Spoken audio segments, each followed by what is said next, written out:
to this live chat facility tutorial. We have had a lot of questions recently about the chat facility and how to use it, so let's get into the video.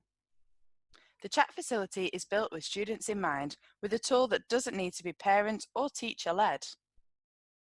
Each of our pages are linked to the person behind the broadcast, even after it's finished, so you can always ask your questions and get a response about the broadcast. So, let's have a look at how to use the chat facility. To use the chat facility, the first thing to do is to type your comment or question into the chat box.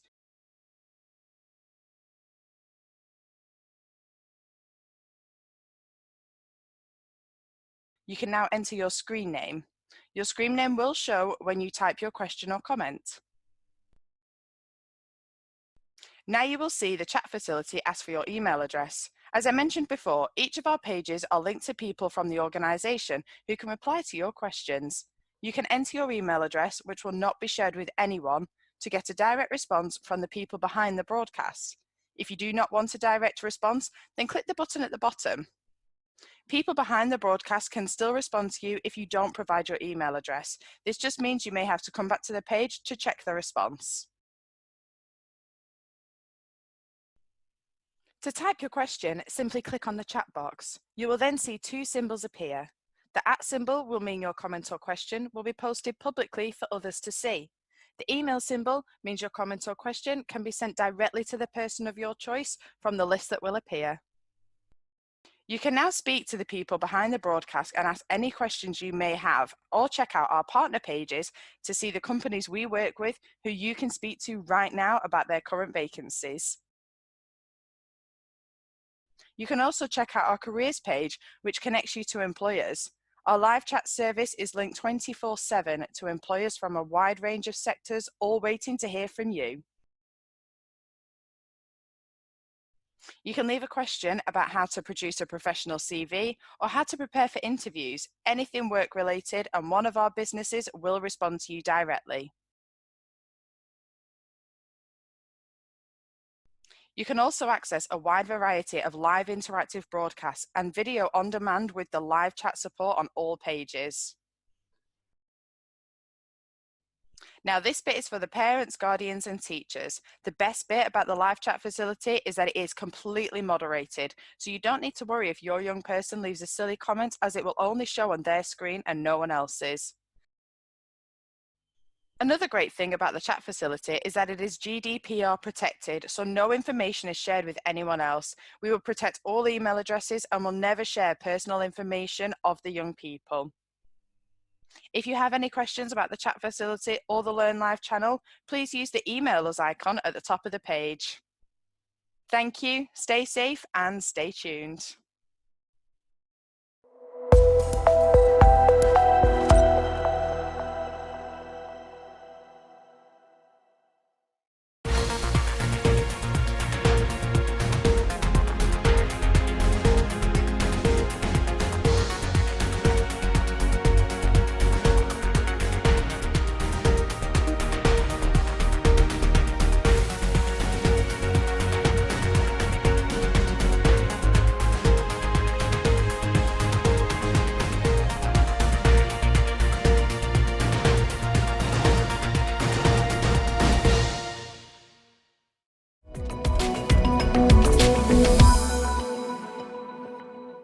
Hello and welcome to the Learn Live channel, everyone, and to today's live read with Christopher Moore. So, hi Chris, could you tell us a little bit about yourself?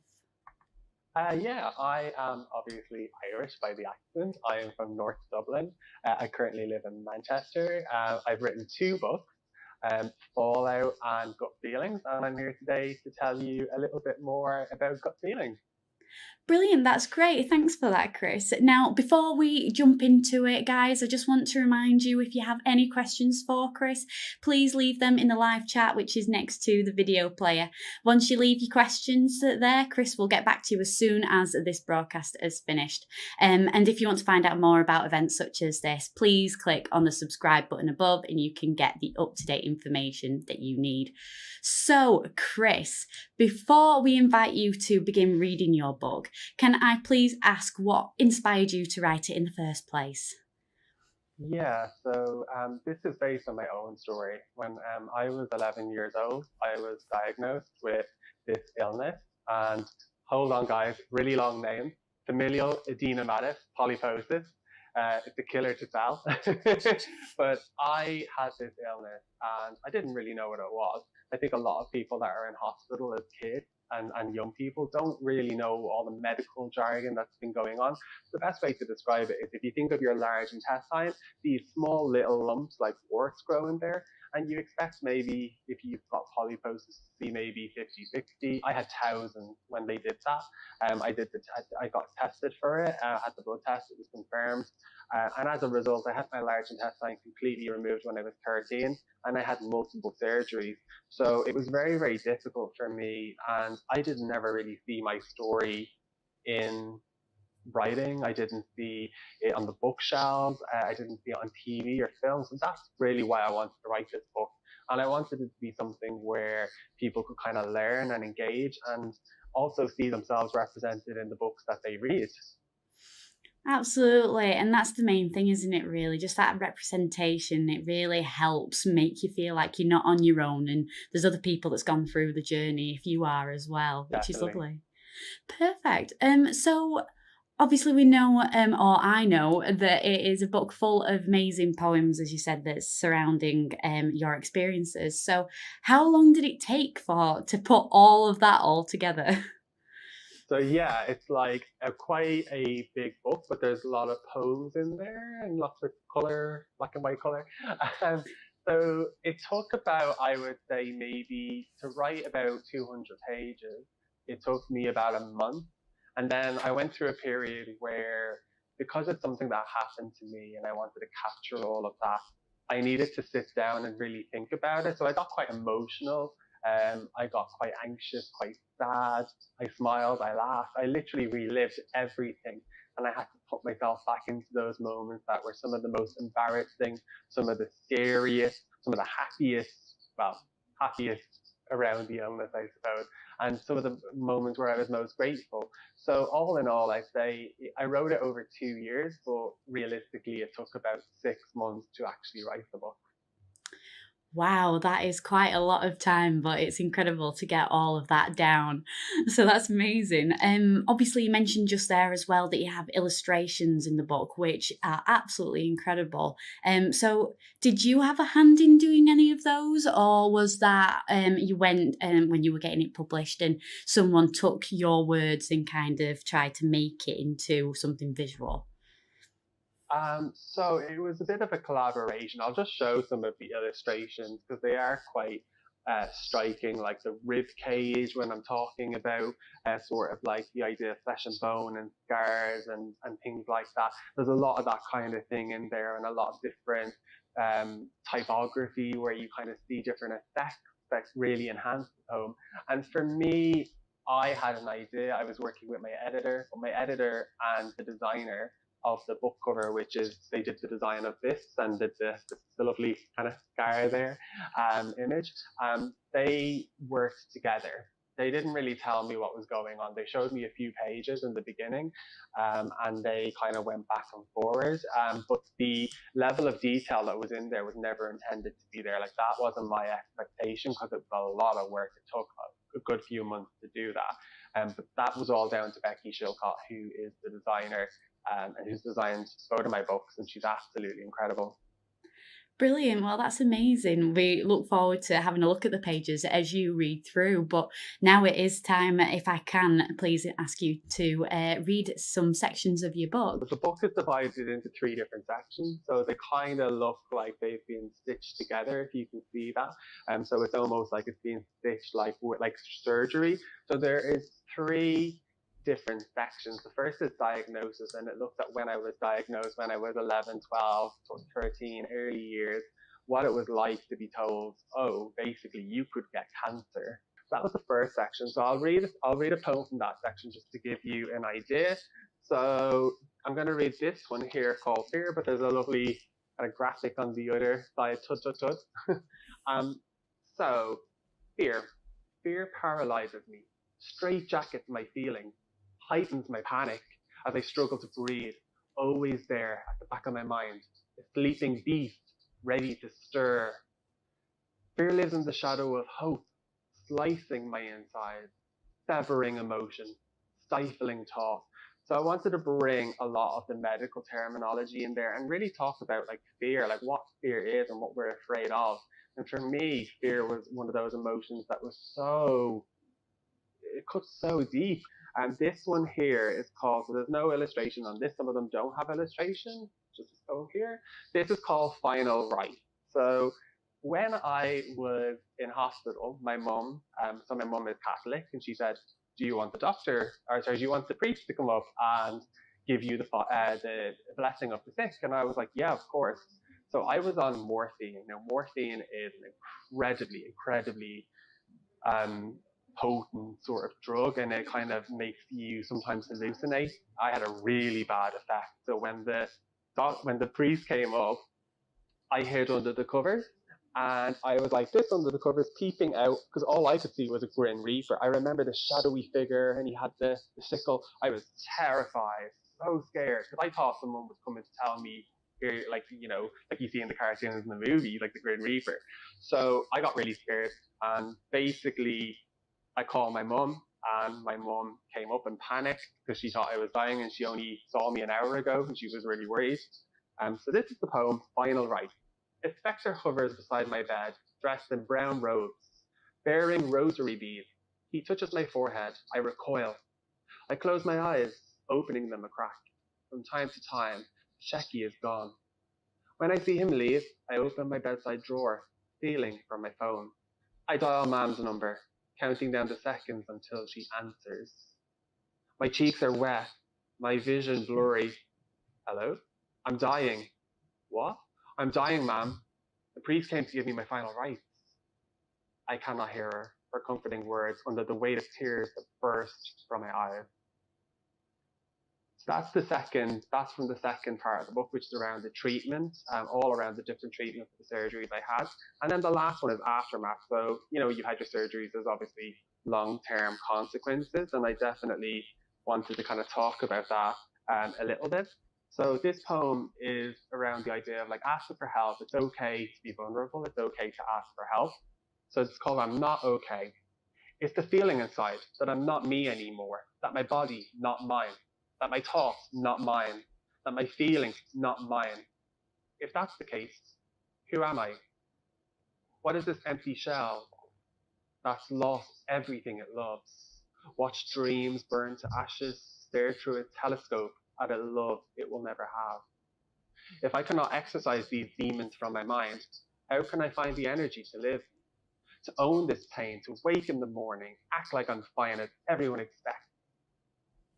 Anxiety isn't just nerves and panic attacks, not something that can be wished away with small white circles. I am not okay.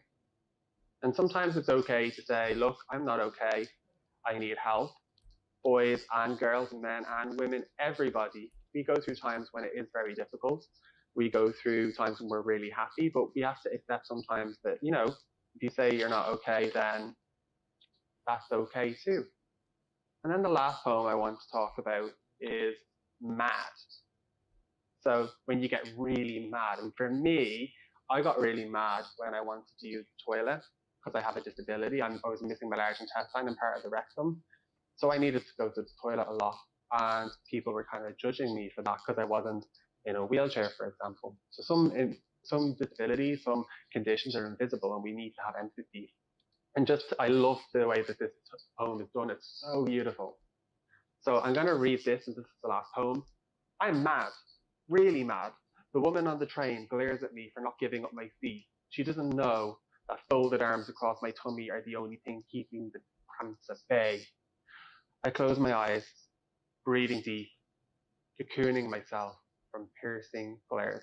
So I was on the train, and I just needed to sit down. I physically couldn't stand up. The cramps were so bad. I took my medication. It wasn't working. And people just look at you and expect you to give up your seat. And I physically could not move. Even to get off the train, I felt like crawling on my hands and knees off the train because it was so painful. And those are the different poems and different sections of my books of feelings. Thank you.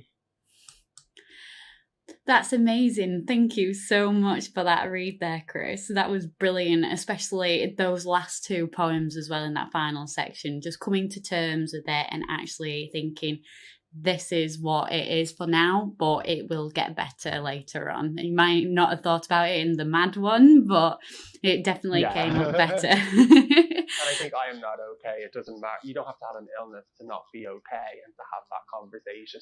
Could be something at school, something at home, but it's okay to be not okay sometimes and ask for help. Absolutely, 100%. So now I have a couple of questions for you from the live chat from some of our amazing viewers. So we have a lady called Marie, and Marie has asked, what was your favourite subject at school? Hi, Marie, and thanks for tuning in to this chat. My favourite subject at school, believe it or not, was always science, particularly biology. It was never English. So for the first 3 years at school, I was called satisfactory. It was on all of my reports, on all of my work. I got a C all the time, like about 60%, 55%. And then I got this amazing teacher for my leaving certificate, and we studied Elizabeth Bishop. And I read this poem, and I was like, "Oh, this is what this is it." And from that point on, it was English, biology. I applied for science at university, and then we had a last minute decision, and I went, and then I did English at university. Brilliant. Well, thank you so much, Marie, for that question there. Next one we have is from Lucas. So Lucas has asked, who was your favourite poet or author in high school? Hi, Lucas. My favorite poet, it's a bit of a weird one, was the love song. It was T.S. Eliot, and the poem that I loved was the love song of J. Alfred Prufrock. I always remember it says, "Let us go then, you and I," and it starts off and it's real flowy, and it's just these vivid images. I also really love, I think it's a favorite of everybody, Sylvia Plath and Elizabeth Bishop. And then as I went into university, I just loved like those poems that looked like different shapes and made you really think outside the box. Brilliant. Thank you for that. And thank you, Lucas, for your question there. And then, unfortunately, we just have time for one last question, which is from Georgia. So Georgia asks, did you start writing in school or did that come later? Now, I know you mentioned, obviously, that English was starting to win over the test of science, but when you started in writing, was it during education or was it afterwards? Hi, Georgia. First of all, thank you for the question. So this is a bit of a weird one because when I was in primary school, the earliest memory I had was in second class, and I wrote this story about a mad scientist waking up with another head sewn onto your body, and that was when I started to write. So even though I never really liked doing English, I did love to create stories. I love like what you could do with a story and how amazing that was. I also love, and I mean, we're so past technology now, but we used to have these like clip art. So you'd go onto Word, and you'd click, and you'd just drag it down and make it bigger, make it smaller. It was like a really bad quality image of like a robot running or, you know, something crazy. And I just basically put them all over the pictures because that's what I saw in my head. So yeah, I started writing from the age of about maybe 7 or 8. Yeah.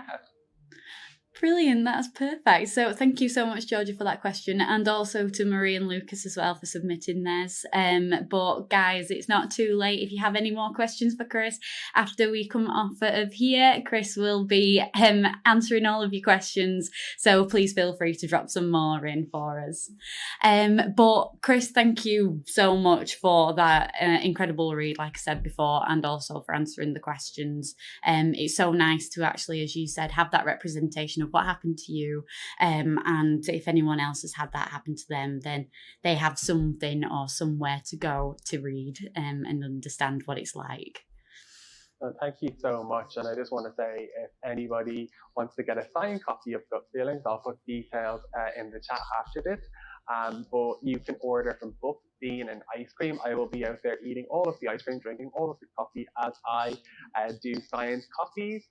Or you can order via bookshop.org and I will get them fill the orders for you, and I will sign each book. Brilliant, that's amazing. So, as Chris said, if you want to meet him and you want to try and wrestle some of the ice cream off of Chris as we go to the bookstore, then there you go. As Chris said, he will put all that information in the chat. So, if anyone has missed a part of this live read or anything like that at all, after the event, we will pop it in the on-demand section underneath the video player. So, if you'd like to hear more about the poems, then please look below there soon. But that's all from us today. Please watch out for any more live reads coming your way by clicking on the subscribe button above so you can get your notifications when the next one will be coming up. But again, Chris, thank you so much, and I hope that we get to see you again soon, maybe even for your other book. It'd be great to get you back on. No, definitely. Thank you so much. And I hope everyone had fun and found this really interesting. And I'll chat to you in the chat in a little bit and answer your questions. Brilliant. Thank you, Chris. Now, everybody, please stay safe and remember, please stay connected. We'll speak to you soon.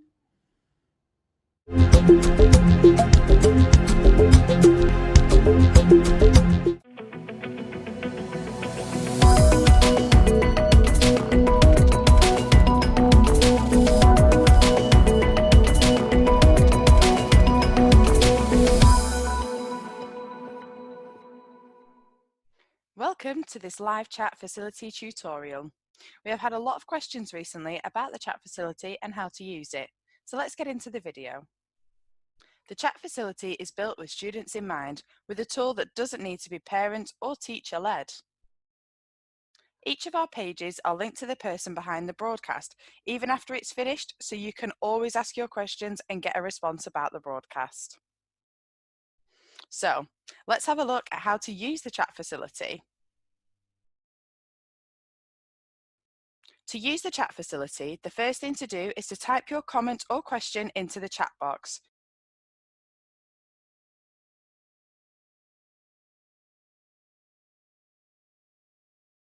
You can now enter your screen name. Your screen name will show when you type your question or comment. Now you will see the chat facility ask for your email address. As I mentioned before, each of our pages are linked to people from the organisation who can reply to your questions. You can enter your email address, which will not be shared with anyone, to get a direct response from the people behind the broadcast. If you do not want a direct response, then click the button at the bottom. People behind the broadcast can still respond to you if you don't provide your email address. This just means you